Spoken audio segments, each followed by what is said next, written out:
Heyo, and what is up, gang? Thank you for checking out Sledgehammer TV tonight. The build to Crown Jewel continues? Apparently so, as Monday Night Raw came to us from the Wells Fargo Arena in Philadelphia, Pennsylvania, and I guess they must have been so distracted by all the controversy, they didn't even bother to write a script for tonight's show and went with the same old formulaic nonsense that we go through every Monday night, leaving us nothing interesting but lots of things to bring the hammer down on, and we are going to do that right here and right now. My name is Nick Nightmare, and you are watching the Sledgehammer Wrestling Show's Monday Night Raw review.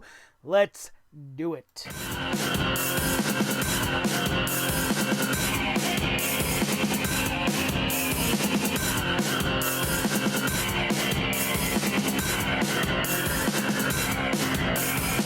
Sledgehammer Wrestling Show.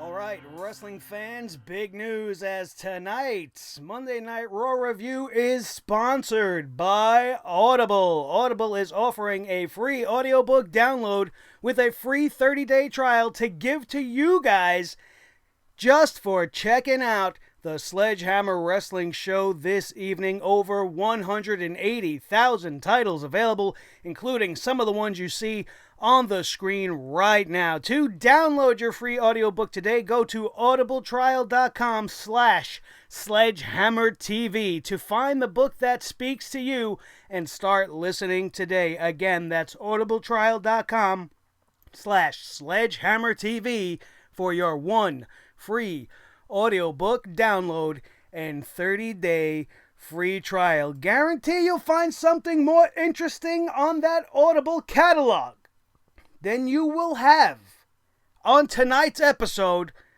of Monday Night Raw. I want to thank the guys from Audible for accepting us onto the program, becoming a part of the Sledgehammer Club, and bringing us on board as part of the Audible family. Thank you guys for that. And also, you guys, it's free, man. Free is awesome. So click that link in the description below, or like I said, go to audibletrial.com/SledgehammerTV. Check it out, because free is awesome. There is no price better than free. It's worth your time, and I'm telling you, you could find so much more better ways to spend your Monday night by checking that catalog and finding something that speaks to you. Let me tell you guys something.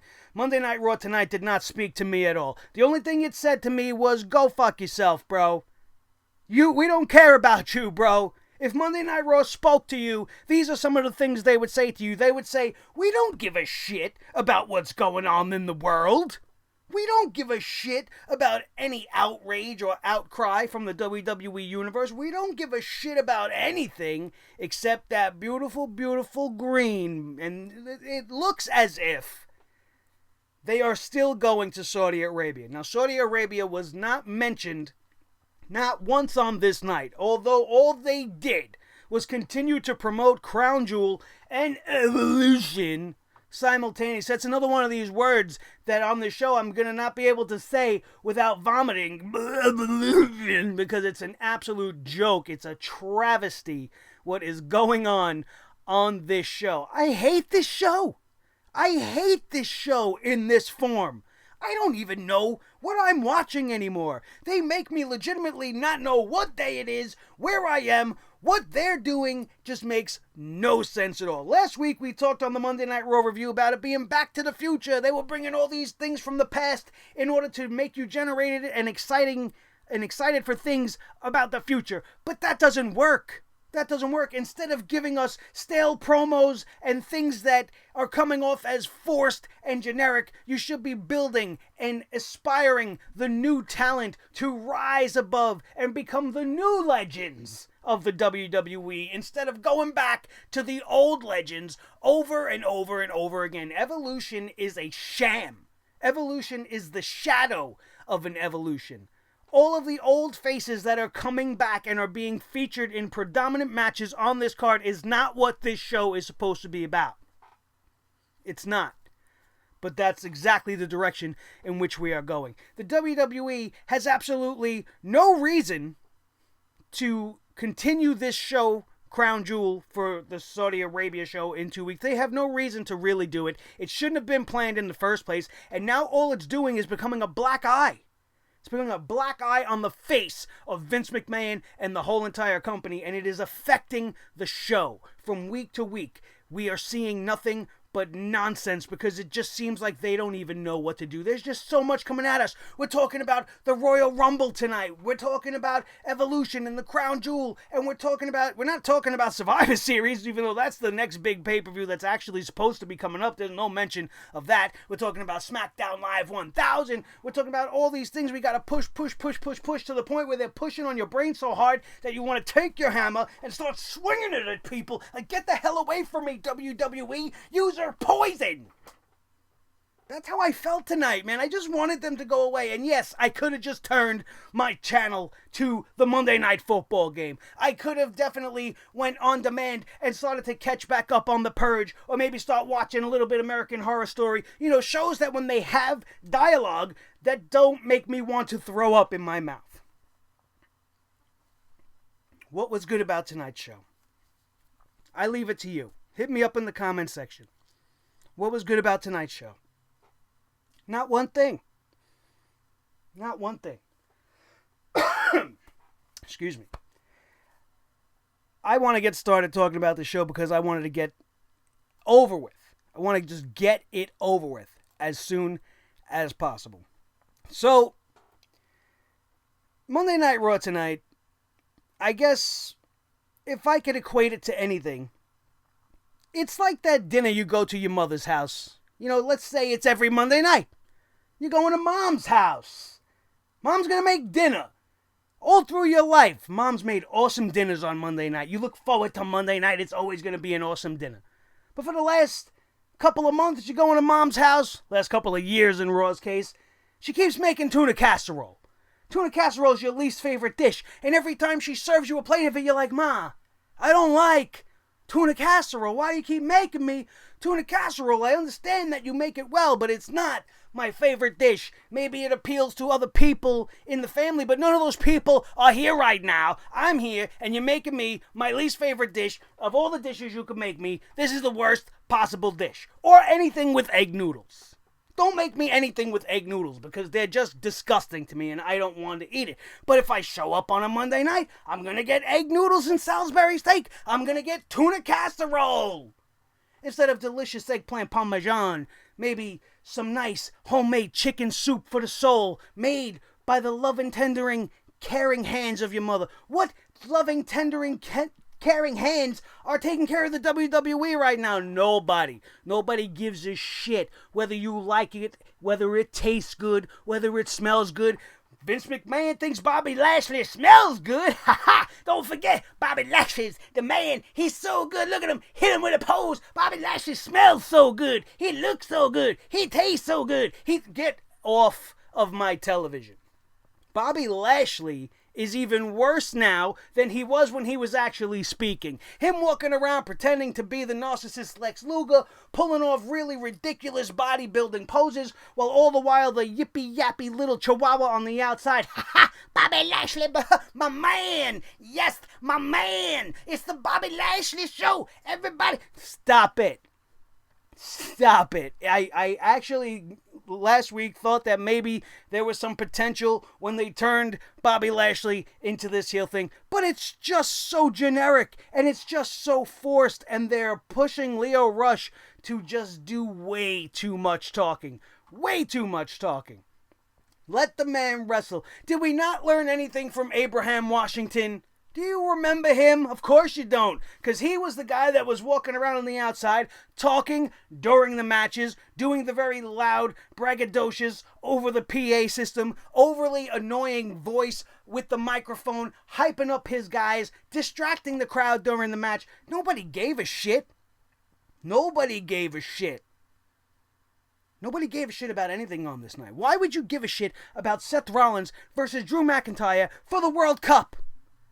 The only thing I really thought was going to happen in this scenario was Drew McIntyre would win to get into the World Cup so that the World Cup would actually feature somebody that is not from the United States of America.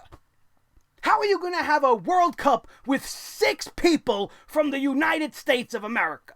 With only 2 open slots available, who's going to make it? Jinder fucking Mahal? Is he going to be the token worldwide person? Who are you going to throw in there? Shinsuke Nakamura now? Now it's a World Cup? 6 fucking Americans and 2 guys from somewhere else. Should be called the Jerk-Off Cup. The Worthless Cup. The Useless Cup.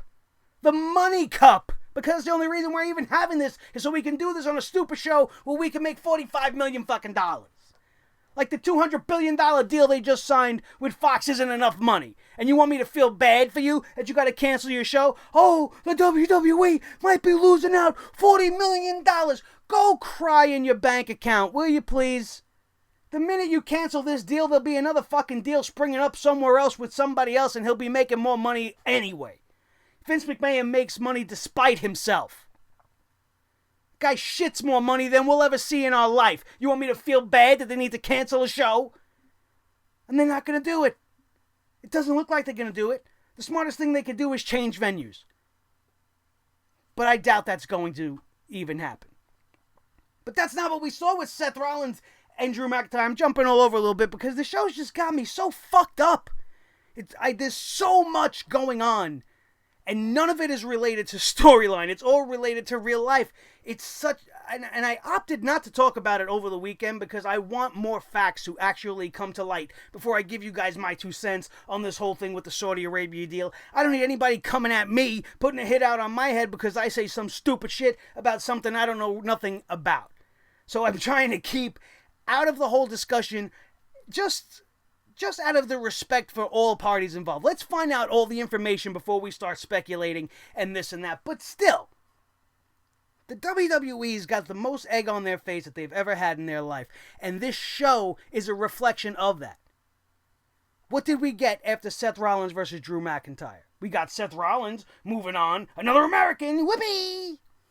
And then we get Ember Moon and Nia Jax in a tag team matchup between Dana Brooke and Tamina Snuka. The same Tamina Snuka that last time I checked was on SmackDown Live with Natalya and Naomi. What the hell were they? Team some shit? I don't even remember anymore. I don't care either. Why do you give a shit that Tamina's back? She doesn't even have the decency to get some fucking wrestling gear. She still comes to work and wrestles in her street clothes. In the last 6-7 years this girl's been around, you've been in this outfit. It does nothing for you. It's not part of a character that the people are missing. Why don't you change it up? Be something new. Repackaging. No, you send us out there the same fucking Tamina Snuka with the same Tamina Snuka song and the same Tamina Snuka smirk and smile and the same Tamina Snuka lack of wrestling ability. If you wanted to bring Tamina Snuka into the mix with somebody like Nia Jax, the only place to really put her is by her side. Aren't these girls family? Aren't they all part of the Uso, Anoa'i fucking triangle of fucking Samoan death? Why would she be coming in there and starting shit with her cousin? Or her cousin's cousin, or however the hell the triangle connects? I would have actually been more accepting of Nia Jax maybe turning heel, because we have no heels in the women's division besides Alexa fucking Bliss and the Riot Squad. So once you have Nia Jax turn heel, since this whole I'm an award winner for being a human being bullshit is over, and then team her with Tamina Snuka. Start something with that. Maybe you can get Tamina over on the gigantic back of Nia Jax, who needs somebody to help her along as well. And then the family thing, it would probably work better than just seeing Nia Jax and Ember Moon with no discussion about it, no mention about it. They're just new besties. They're best friends out of fucking nowhere. And what's the reason for Dana Brooke and Tamina? What, did they share a sausage in the back? They bump into each other in catering? Oh, are you eating a Hawaiian sausage? No, I'm eating a Chicago sausage. But how could that be when we're in Philadelphia? I don't know. Here, have a piece of fucking cheesecake or cheesesteak. I don't know what the hell happened or how it even came to be, but I could imagine it's something like that. Because it makes no fucking sense. And some writer was sitting there and going, oh, these two are sharing a fucking Philly cheesesteak. Let's make them a tag team. Are you out of your fucking mind with this match? And the whole time, All they're doing is hyping some fucking meaningless battle royal at Evolution. And during the match, while these 4 girls are trying to put on what I would call a match, I mean, I wouldn't actually even really call it a match. It was more like a car crash. They want to promote this friggin' battle royal. They want to name every woman that's going to be in the battle royal. And then they want to end it off with Torrie Wilson, the big reveal. Nobody gave a shit about Torrie Wilson 15 years ago when she was one of the figureheads of the Divas division. Why are we giving a shit about it now? Once again, taking Evolution, which is a show that should be about how women's wrestling has evolved to the point where we're getting matches like we are getting at the Mae Young Classic and things that Sasha Banks are capable of doing against the likes of a Bayley or an Asuka or even a Trish Stratus at that matter. No, but instead we're getting all these returning people who could barely even wrestle in the first place being highlighted in matches that don't mean a thing. How is that an evolution? You explain it. It's garbage. Just like the whole Ronda Rousey Bella's segment. I will give props to Ronda Rousey for remembering her lines and delivering them on this night with a lot of gusto. And she gave the old college try. And I give an A for effort. And she was not bad. She's not as bad as she has been. Sure, she stumbled on a few lines here and there, but they gave Ronda Rousey such heat-seeking missile lines to fucking throw at Nikki Bella, and I don't even know for sure if she knew they were coming at her. Some of Nikki Bella's reactions were priceless, and she's not that good of an actor. So she's definitely taken some of those words to heart. I don't know if it was talked about beforehand or not. I could care less. Those were the only entertaining segments of this whole entire thing. Every single time the Bellas opened their mouth, my ears immediately decided to go deaf. So I don't know what they had to say, nor do I care. Because there is not anything that either one of them can say that is valid. I'm sure, and I'm really just guessing here, and you could tell me if I'm wrong if you watch the show. I'm going to assume, because I really did tone them out, that it was to the gist of, we started this revolution, and you're a part of it, and we're going to, take you out of it, or some shit like that. To which Ronda Rousey replied, the only doors you knocked down were John Cena's bedroom door, and then he threw your ass out that very same door, to which the crowd was like, ooh. Come on. I get it, but let's not overreact. It was some good lines, but at the end of the day, this segment was way too long. They give the Bellas way too much credit in the words that they allowed them to say on this night. It was just fucking ridiculous, really. And it was just a repeat of what they have already done last week. And then you have the Bellas tease that they're going to come in there and do their thing. And then you have security come out and Ronda Rousey's flipping people all over the place. And everybody's like, whoa, this is great. And no, it isn't. No, it isn't. And you got people on social media that I respect saying, oh, well, now this has main event feel written all over it. Why? Because somebody said John Cena's fucking name? Now it's a main event because John Cena's involved somehow? How is this main event? This is a diva versus a barely proven women's champion. UFC Hall of Famer, props and respect, but she has not proven herself in a wrestling ring. So you have a barely proven, somewhat green, don't bust my balls, she's a new professional wrestler. I know she's a trained combat athlete, but wrestling and UFC are not the same. If they were the same, CM Punk would be doing great right now, right? But they're not the same. So she needs to earn her way and show what she can do. Stop with just the judo flips. We get it. You can flip people. Are we going to see Nikki Bella be flipped around? I'm sure. Are we going to see arm bars and stuff like that? I'm sure. Because that's all she's got right now. But what are we really going to get? This is a main event? Nikki Bella in main event just doesn't compute. Ronda Rousey, sure. Nikki Bella? Not anymore. Maybe not even then. Kurt Angle was backstage dressed like a moron. An absolute jackass. I'm on vacation, right? I'm going to come back to fucking work still dressed like I'm on vacation. Why would you do that?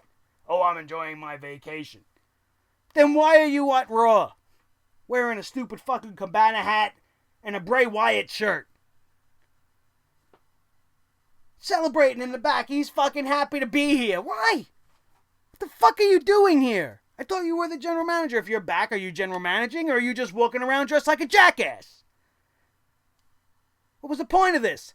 To have something for Bobby Roode and Chad Gable to do? What, were the Ascension busy tonight, or did you finally realize you gave that to us 9,000 times already?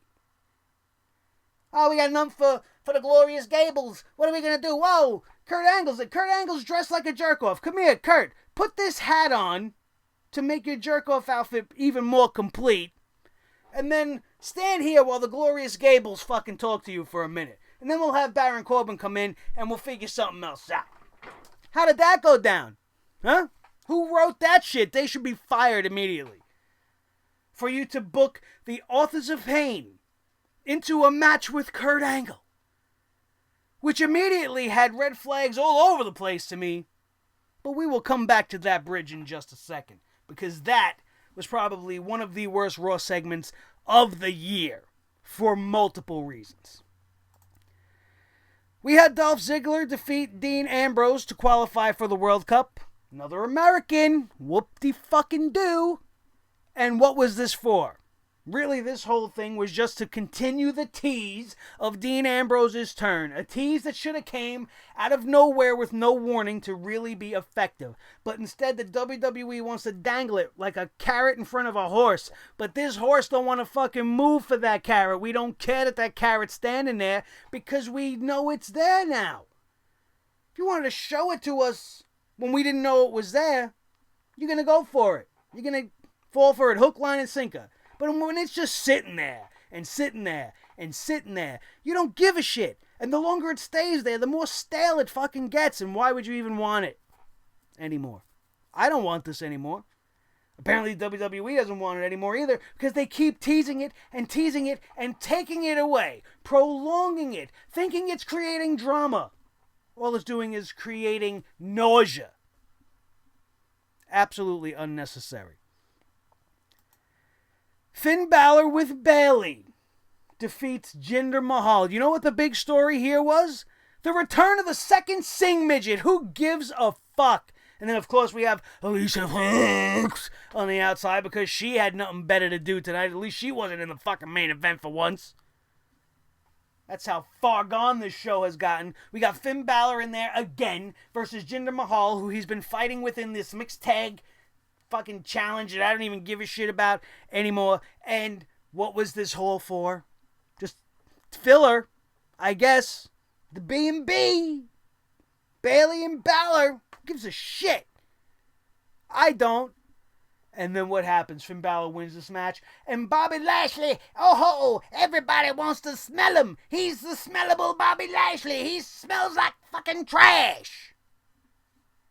Don't matter how much Lio Rush talk, all I wanted him to do was shut up. They have effectively taken the beautiful, talented awesomeness that was Lio Rush and turned him into a goddamn sideshow freak. And all for what? For Bobby Lashley?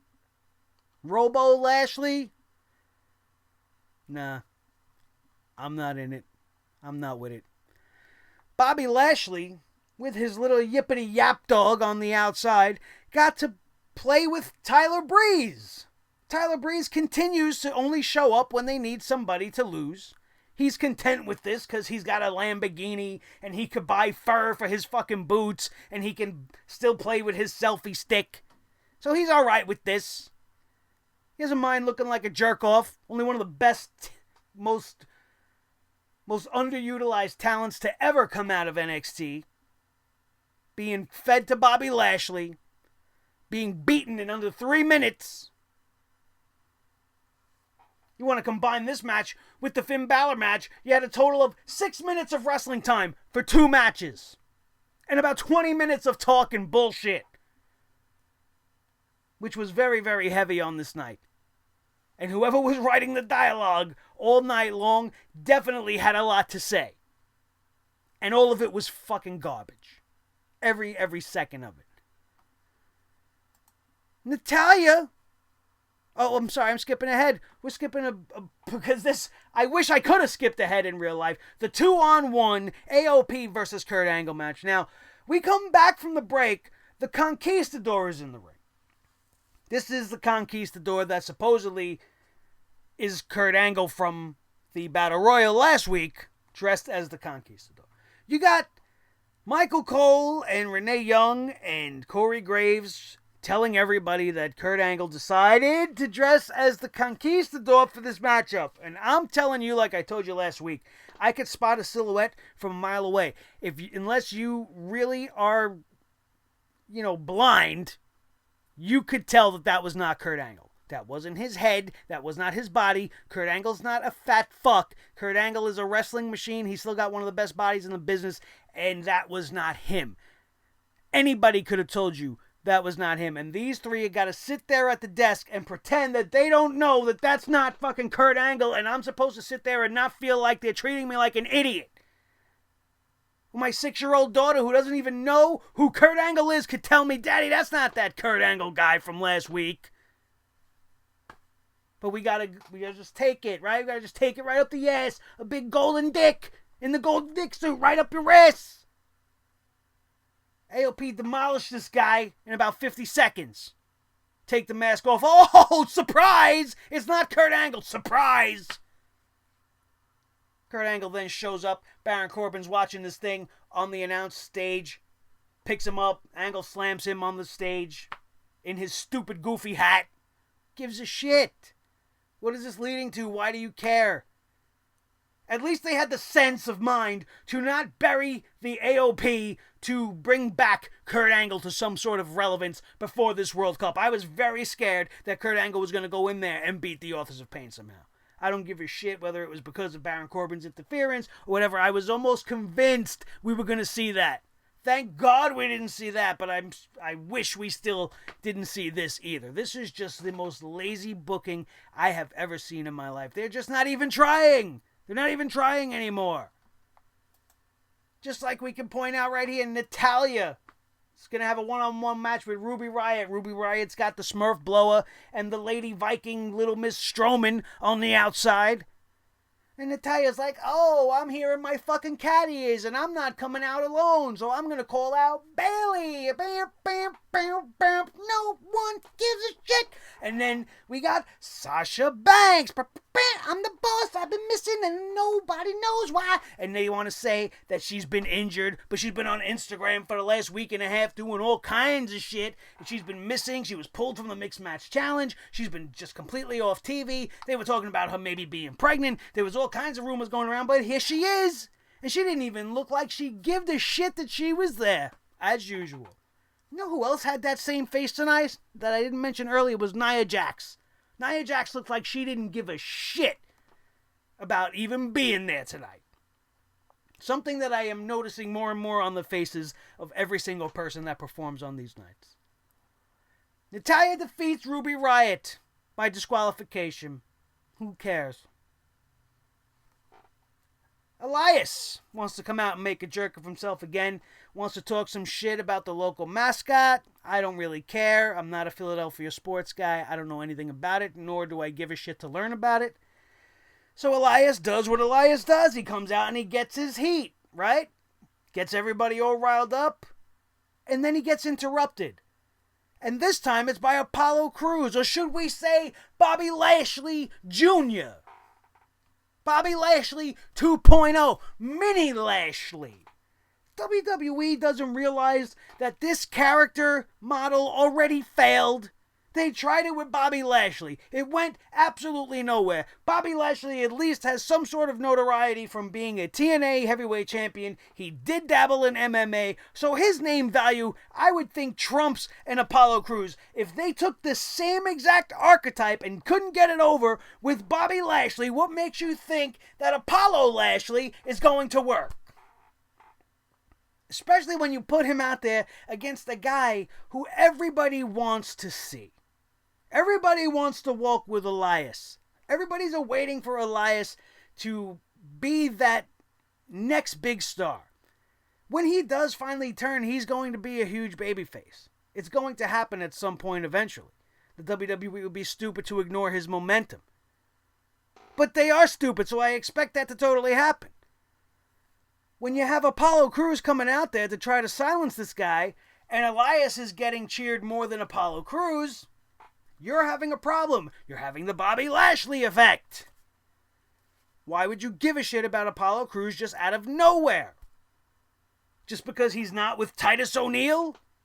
They kicked Dana Brooke to the curb so that she could do her own thing, and now Titus is not managing Apollo. He's just on his own. There's just no explanation about it. He's just out there. Next week, is he going to come out there with Titus O'Neil to fight Elias? Didn't we see this already? I'm pretty sure we did. And we cared about it even less then. Then the main event. The WWE had the balls to give us the same main event that we have been getting for the last 4 weeks straight. The same main event we got at the Super Showdown. And it's not going to end. It's not going to end. The Sheild defeated Braun Strowman, Dolph Ziggler, Drew McIntyre. None of that is the story. The story here is the continued teasing of the turn of Dean Ambrose, which looked like it was going to happen on 2 occasions during this match, only for them, the Sheild, to turn out victorious due to a miscommunication between Drew McIntyre and Braun Strowman and all kinds of shenanigans going on between Strowman's team during the match. Braun Strowman making it clear on this night that he is not going to take anybody's bullshit and that if anything goes down, Dolph Ziggler or Drew McIntyre are going to get these hands. So that's all anybody wanted on the end of this night. And by the time this match was over, you knew that's what you were going to get, as the Sheild easily defeats Braun Strowman, Dolph Ziggler, and Drew McIntyre in about a 15-minute main event that we've seen 100 times already. Bored the shit out of me because we didn't see anything new right until the end, when Braun Strowman decided to seek his vengeance on his partners for losing this matchup, gave Dolph Ziggler these hands with a nice big running power slam, but then got caught with a Claymore kick by Drew McIntyre out of nowhere. Drew McIntyre walking away, leaving Dolph Ziggler dead in the ring, turning his back to the monster Braun Strowman and walking out.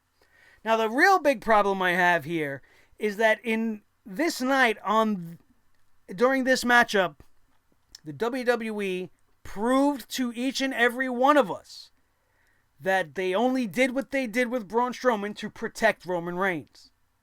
Braun Strowman had the Money in the Bank contract taken from him, essentially. Told to use it the way he wanted to use it, as a babyface, making the challenge ahead of time, challenging like a man, right? And then he formed this group and turned heel by the end of the night to become the antithesis of Roman Reigns, to give Roman a giant obstacle, a monster-sized obstacle to get over, a reason to reunite the Sheild. And it all blew up in their face. And now you have wasted the monster. You took all that momentum. He was right there, ready for the taking. It was his throne.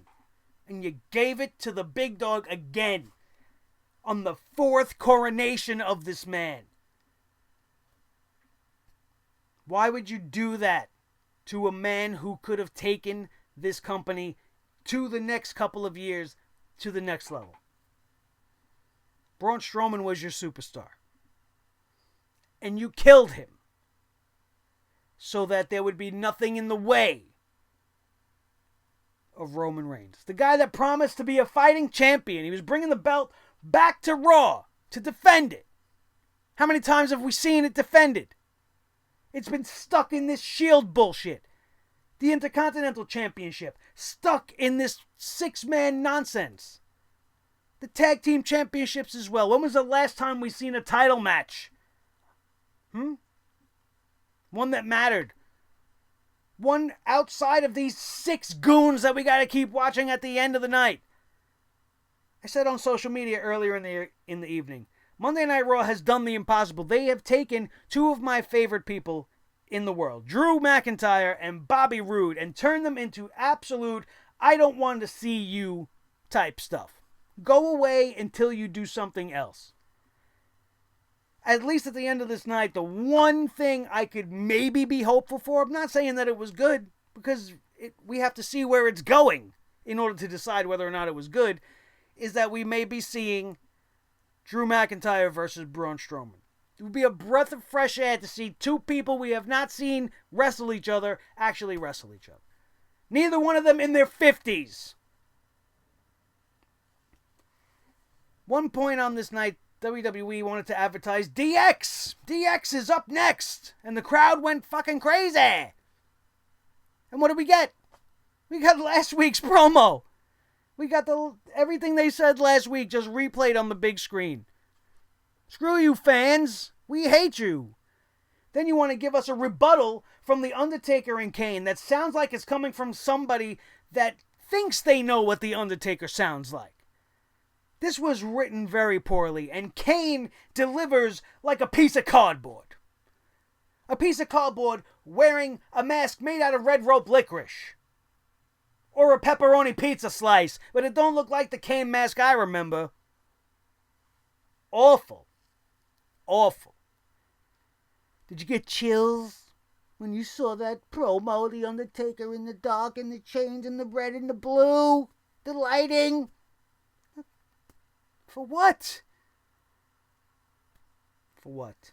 That should be the tagline of every single Monday night. Monday Night Raw. For what? For what? For what reason do I torture myself and sit through 3 hours of this shit? It's like a drug that you can't hack. That you can't kick. I don't know why I said hack. Raw has fried my brain. I stick with my original analogy. It's like going to mom's house, expecting your favorite meal. Getting tuna casserole instead. That was Monday Night Raw, tuna casserole. I don't want to talk about it anymore. I don't know why you would either. We're going to keep this episode nice and short, because I could go on and on. I know you guys could listen to me go on and on, but it's not worth it. You want to hear my further thoughts on this, go back to last week's review and rewatch that, because it's the same shit. Tired of it. It's fucking ridiculous. At this point, I don't even know what to say anymore. We are going to have to see what is happening with this Crown Jewel show, if it's still being held in Saudi Arabia, if it still goes down. My God, man. What is going to happen to the WWE? I don't know. Just seems really, really out there right now. And I don't know where anything is going, and I don't know when it's going to drop, but eventually everything's going to drop, and I'm going to be here to bring it to you as soon as it does. Because when you want to talk about dropping things, all we know how to do is drop the hammer down on this fucking show. I wish I could explode this logo. Ugh. God damn. Why do we watch this? Why do I watch this? I know some of you guys didn't watch it, and you just come here to hear my thoughts so that I can fill you in on what you missed. And I hope that you appreciate the torture and the agony I put myself through for each and every one of you beautiful bastard sledgeheads that fill up the club that is the Sledgehammer Club. And if you are not part of the Sledgehammer Club, all you got to do right now is hit that subscribe button, smash that thumbs up so that I know you enjoyed today's show, and then share this video with each and every one of your wrestling buddies all over the wrestling world, especially if they know that Raw is a piece of shit show and they need somewhere to go to vent their frustrations. This is that place, and I welcome all frustration venting down in the comments section below. I look forward to seeing most of you guys there. You know who I'm talking to. And for any of you new people, feel free to drop down there. Let me know whether or not you subscribed during this show, whether or not you made it to the end of this show as we're coming up on 40 minutes, and whether or not you think Raw is the piece of trash that I explained to you guys that it is on a weekly basis. Do not forget to be here for tomorrow night's SmackDown 1000 review. They have spoiled and ruined it already by telling you guys every single great face that's going to be there. We're going to have Edge. We're going to see The Undertaker. We're going to see Rey Mysterio. We're going to have Evolution there. Not the stupid pay-per-view, but the actual faction, the one that was never actually on SmackDown Live, so I don't understand it, but we're going to accept it and go. Because that's what we do. Make sure that you go back here tomorrow night to see what I think about the 1000th episode, I said? What's happening to me? Raw is destroying my brain. It's making me not even be able to say a simple word like episode. The 1000th episode review will be up tomorrow night. Make sure you are here for that. We will also be doing NXT UK's premiere episode, and we might be doing the live watch-along for you guys, although I can't show you guys on screen. I will have the audio playing, and I will be giving you guys my alternate commentary as we enjoy the premiere episode of NXT UK. Let's do it together. Make sure you are here for that Wednesday night, as well as the Mae Young Classic review every single Wednesday night on the only station on YouTube that is giving the Mae Young Classic the love and respect that it deserves. And if you don't believe me, go check out the ones we've already done and look at the comment section yourself. You will see some of the most knowledgeable people in all of women's wrestling telling you guys how it is. We are predicting this thing every single time, and so far so good. We are pulling for Mia Yim 100%. I do not know the end of this thing, so I'm still waiting to be surprised. This week's episode is going to start off the quarterfinals. I cannot wait to get to start watching some good fucking wrestling again and talking about that with you guys as well. Bound for Glory was huge this weekend. I'm not going to be able to view it and review it, but I might do a show where we talk about what happened at the end of last night's Bound for Glory. Let me know if you guys be interested in that. If you are, drop that comment down below so that I know to make that video for you, and I'll expect you guys there. Also, please do not forget to give some love to our first official brand new sponsor, Audible. Make sure you check out that trial down in the description box below, or just go in your address bar, audibletrial.com/SledgehammerTV. Get your free book, and then let me know what book you got. Maybe it's a wrestling book, maybe it's a Star Wars book, maybe it's a self-help book, maybe it's a cookbook. Just let me know what it is, because maybe I'll join you and listen along with you. I got some suggestions of my own, but I'm going to save those for future ads and future recommendations on the show to keep you guys coming back for more here and at Audible.